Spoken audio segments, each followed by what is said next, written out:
Muling nagbanta ng revolutionary government si Pangulong Duterte bilang tugon sa kanyang mga kritiko. Ipadarakit niya rin daw ang lahat ng bumabatiko sa kanya oras na masagad ang kanyang pasya. Narito ang report.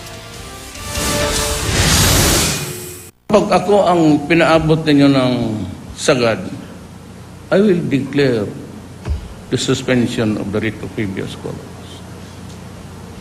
And I will arrest all of you. Matapang ang banta ni Pangulong Duterte sa kanyang mga kritiko na baka raw gawin niya kapag nasagad na ang kanyang pasensya.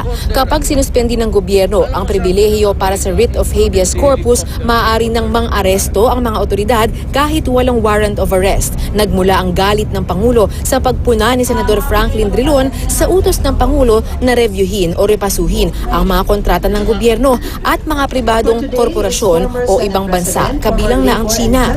Ani Drilon na dating Justice Secretary, bagamat sinusuportahan niya ang desisyon ng Pangulo, dapat daw mag-ingat ang gobyerno. Baka raw kasi malabag ng ating bansa ang obligasyon nito sa ilalim ng mga kontrata at magkaroon ng legal at pinansyal na implikasyon.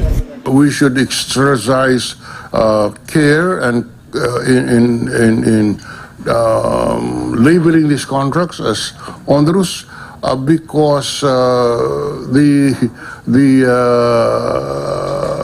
faith of the other parties in the ability of the government to honor its obligations, it's at stake. Tanong ng Pangulo, bakit kinikwestiyon ng senador ang kanyang desisyon? Alam naman daw niya kung anong kontrata ang makapapahamak sa gobyerno.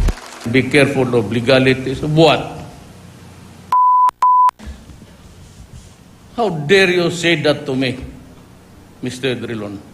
Oras daw na maubos na ang PC ng Pangulo, baka raw magdeklara siya ng isang revolutionary war at ipaaresto niya lahat ng kanyang mga kritiko. Kasama kayo sa mga rebelde, mga kriminal, pati yung mga durugista. Then pahirapan mo ako, I will declare a revolutionary war until the end of my term. Then pasensyahan tayo. Nagbanta rin ng Pangulo na magtatayo ng isang revolusyonaryong gobyerno. Sa isang revolutionary government, may malawak na kapangyarihan ang Pangulo, kabilang na ang legislative powers na kapangyarihan dapat ng Kongreso. Dati nang idineklara ang isang revolutionary government noong panahon ni dating Pangulong Cory Aquino, habang binabalangkas ang 1987 Constitution pagkatapos ng pagpapatalsik kay dating Pangulong Ferdinand Marcos. Pero paliwanag naman ng Pangulo, babala lang naman ang kanyang sinabi tungkol sa revolutionary government. That was just really a threat that you do not push me to the extreme because it would be dangerous for everybody. It might not really end the way you would like it to be. Sinisika pa naming makuha ang panig ni Senador Drilon kaugnay ng mga pahayag ng Pangulo. Dati nang nabanggit ng Pangulo ang pagtatayo ng isang revolusyonaryong gobyerno oras na mauwi sa kaguluhan ang anyay mga plano para mapatalsik siya sa pwesto. Pero kumambyo rin naman ang Pangulo at sinabing wala naman daw siyang planong magtayo ng isang revolutionary government. Ayon kay Professor Rowena Daroy Morales ng UP College of Law, wala sa konstitusyon ang isang revolutionary government na resulta raw ng isang revolutionary war. Ano ho yun?